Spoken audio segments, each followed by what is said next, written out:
Jadi percaya nggak percaya ya, emang kalau keturunan sultan itu karomah, keramat kalau kata orang. Percaya nggak percaya. Coba kemarin bermula dari masalah dukun yang dianggap cabul dan penipu. Akhirnya secara nggak sengaja gue diangkat jadi pengacaranya dukun. Awalnya gue bilang nih dukun urut. Masalahnya apa ini? Masalahnya bla bla bla dengan pesulap merah. Dukun urut ini gue nggak nyangka kalau itu bakal viral. Gue bilang ini dukun urut doang, ya udah bikin surat kuasa. Nggak taunya viral. Nggak tahu, bilang nih siapa sih pesulap merah? Setahu gue dia bukan artis, bukan apa, nggak pernah terkenal di Indonesia ini. Bilang kok bisa viral. Lalu akhirnya jadi rame cerita perdukunan, sampai gue dibully. Sampai sekarang pun sisa-sisa pembuliannya masih banyak bilang gue nggak percaya dukun, gue nggak percaya, gue pokoknya nggak percaya dukun, kafir, kufur. syirik, musyrik. Ya, gue kan belajar apa sih dukun itu. Gue belajar literasinya, sejarah masuknya kedokteran, lalu dukun itu udah ada sejak kapan gitu kan. Gue belajar. Oh, ternyata dukun itu adalah gue bahasa ringan aja ya, bahasa ringan yang mudah dicerna oleh masyarakat, nggak pakai bahasa berat lah ya, istilah berat. Jadi ternyata bahasa dukun itu adalah satu penggabungan kata, sepenggal kata yang maknanya luas gitu. Artinya di sini kata dukun ini maknanya banyak gitu loh. Jadi ada dukun ramal, ada dukun urut, pengobatan alternatif, ada dukun ramal, cenayang, apa segala itu, ada dukun santet. Jadi dukun dan tabib ini, kahin ya, yang dulunya panggilnya kahin dan tabib ini akhirnya digabungin jadi satu. Jadi di Kamus Besar Bahasa Indonesia itu jadinya dukun namanya gitu loh, dengan beberapa klasifikasi itu. Makanya orang ingin menghindar dengan kalimat apapun yang namanya kelebihan ilmu dari ilmu ontologi, ngambil dari ilmu ontologi itu semuanya dukun.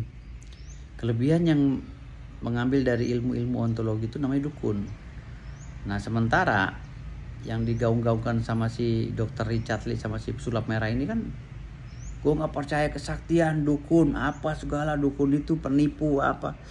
Nah, gue bilang waktu gue ngedampingin klien gue, ngelaporin si Marcella Dival, akhirnya gue melebar kemana-mana ya, sampai ke gue ngelaporin Dr. Richard Lee, Gus Miftah, si Atta Halilintar, sampai gue juga somasi si Andre Taulany sama Raffi Ahmad gitu kan. Itu pada saat itu tapi saat itu gue bilang gue nggak tega juga kalau gue lanjutin, gue laporin si Gus Miftah apa segala, udah biar Allah aja yang membalas, gue bilang. Akhirnya gue nggak jalanin tuh, gue dipanggil polisi untuk BAP, gue nggak datang, gue nggak mau, udahlah. Kalau itu semuanya termasuk dokter Richard Lee, gue pikir udah nggak usah lah, gue nggak mau celakai orang, udah stop aja. Gue nggak datang tuh, termasuk yang lainnya rentetan itu gue laporin juga, tapi gue nggak datang, gue anggap udahlah selesai lah, gue nggak mau jolimin orang. Yang gue kejar hanya si pesulap merah karena beliau pokok permasalahannya. Namun sayangnya di Polres Metro Jakarta Selatan, saksi gue tuh berantem. Si ketua umum dukun ini, TPHDI, berantem sama kawan-kawan yang ada di WA Group karena dia nggak mau datang untuk bersaksi. Padahal itu saksi kunci. Akhirnya udahlah, pesulap merah akhirnya gue bilang ini terkubur pesulap merah. Nggak bisa pesulap merah ini jadikan tersangka atau apalah, lanjut kasus, katakanlah kasusnya stop aja lah, gue bilang gitu. Di dalam grup gue bilang udah stop, gue serahkan pada Allah SWT, mudah-mudahan ada jawaban ke depan. Gue selalu minta pada Allah, ya Allah, gue dihina. Akhirnya datang juga tuh orang Bima yang ngaku cucunya Sultan, maki-maki gue, menghina gue laporin polisi juga dia. Akhirnya keluarga aku nyamperin ke istana Kesultanan Bima, didatengin bla bla bla bla. Sampai gue bilang, gue tantangin aja udah, kita buka-bukaan aja. Lo apa gue yang asli Sultan? Gue bilang, ini gue stambuknya ada, ini lontara apa segala ada. Nah, situs-situsnya ada. Kalau mengadu ayo, ngadu data. Akhirnya udah, karena rembukan keluarga jangan diributin, udah stop. Masalah Kesultanan Bima nggak lagi diributin di kalangan orang Bima. Udahlah ceritanya udah oke. Alhasil gue diakui sebagai cucunya Sultan oleh orang-orang Bima dan Sumbawa, semuanya diakui, nggak ada yang ribut-ribut lagi. Ya, karena gue tinggalnya di Jakarta, lahir di Jakarta, mungkin mereka nggak kenal, jadi alhamdulillah sekarang udah cooling down ya, udah nggak ada cerita itu lagi. Gue bilang sama Allah pada saat gue sholat, ya Allah, tunjukkan mana yang benar, mana yang salah. Saya sudah banyak dibully orang, banyak dihina orang. Dulu leluhur saya membawa ajaran Islam ke seluruh Nusantara. Sebagai sultan, pemilik kerajaan, ya, pemilik kerajaan yang memimpin kerajaan Islam yang menyebarkan agama Islam seluruh dunia, seluruh Nusantara, gue bilang gitu dalam doa gue tuh. Tunjukkanlah yang menjolimi aku, semoga saja diberikan hidayah. Gue minta diberikan hidayah, nggak diberikan celaka, gue diberikan hidayah oleh Allah SWT. Gue minta begitu.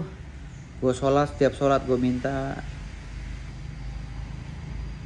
Akhirnya maha sempurna Allah dengan segala firman-Nya. Satu persatu tuh ditunjukin tuh orang-orang yang dulu nyepelein gue. Sultan dicemoohin gue kan, apa tuh Sultan, apa begini begitu, Sultan begini begitu, ngebanding-bandingin harta gue lah. Gue mobilnya rental, alah rumahnya mana dong begini. Gue dihina, ya Allah, gue bilang moyang gue dulu yang biayain negara lo, gue bilang gue dihina begini. Ini moyang gue lo pakai kolateral moyang gue, makanya negara punya anggaran. Moyangnya para sultan lo, makanya negara ini bisa punya anggaran negara pada saat itu. Kalau nggak ada kolateral dari aset-aset para sultan, nggak mungkin negara ini bisa punya kas zaman kemerdekaan dulu. Tapi udahlah, gue diamin. Mereka nggak percaya dukun, ya udah oke. Akhirnya sekarang muncul Bu Ida. Muncul Bu Ida yang menjadi polemik. Banyak, maaf sekali lagi, banyak dokter-dokter yang nggak terima. Bahkan kemarin di wawancara televisi, polemik Bu Ida. Ada Pak Ngabalin, ada mantan Menteri Kesehatan bahkan datang juga. Bahkan ada Ikatan Dokter Indonesia. Dia debat loh, nggak terima adanya Bu Ida. Lalu ada lagi statement bahasa katanya, Bu Ida itu bukan dukun. Kalau bukan dukun apa? Dokter? Malaikat? Makanya bingung mau lari konteksnya dari bahasa dukun yang udah dijadikan acuan oleh Kamus Besar Bahasa Indonesia sebagai penyematan bahasa satu profesi. Itu nggak bisa, karena Bu Ida itu mengobati itu secara alternatif dengan menggunakan ilmu ontologi, bukan ilmu epistemologi, gitu loh. Ilmu ontologi yang dia pakai, ilmu filsafat, ilmu yang tidak bisa dipelajari dengan nalar dan akal pikiran, karena ilmu ontologi itu sampai sekarang belum diketemukan ujungnya. Nah sementara rombongan si dokter Richard Lee ini kan dia tidak percaya, kayak sulap merah, nggak percaya akan adanya hal yang goib. Mungkin dia nggak percaya dengan adanya goib atau kesaktian lah gitu kan.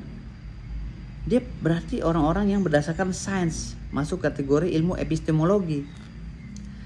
Makanya nggak nyambung kalau bicara epistemologi dengan ontologi, nggak akan nyambung kalau sana buat perdebatan sampai sekarang. Ya udahlah, gue serahin pada Allah. Nah sekarang ribut itu. Dilalanya Bu Ida, yang notabene Bu Ida ini dukun, didukung loh sama pemerintah Indonesia sekarang. Sampai jenderal-jenderal mantan Panglima TNI manggil dia untuk berobat. Subhanallah kan. Satu karomah. Ya, cucunya Sultan yang mati-matian dibully gara-gara ingin menegakkan bahasa dan jangan menjustifikasi dukun, karena dukun itu masuk dalam berbagai klasifikasi.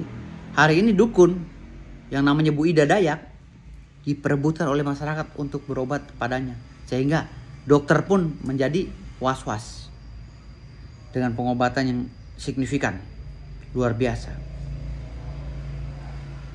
Dan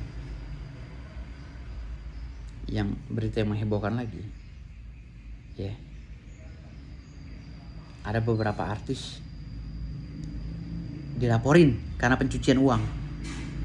Artisnya diantaranya yang pernah nyepelein gue, yang pernah menghina gue di media sosial. Tunggu episode berikutnya yang berjudul Jangan Kualat sama cucunya Sultan. Oke? Makasih. Wassalamualaikum warahmatullahi wabarakatuh. Sultan mah bebas.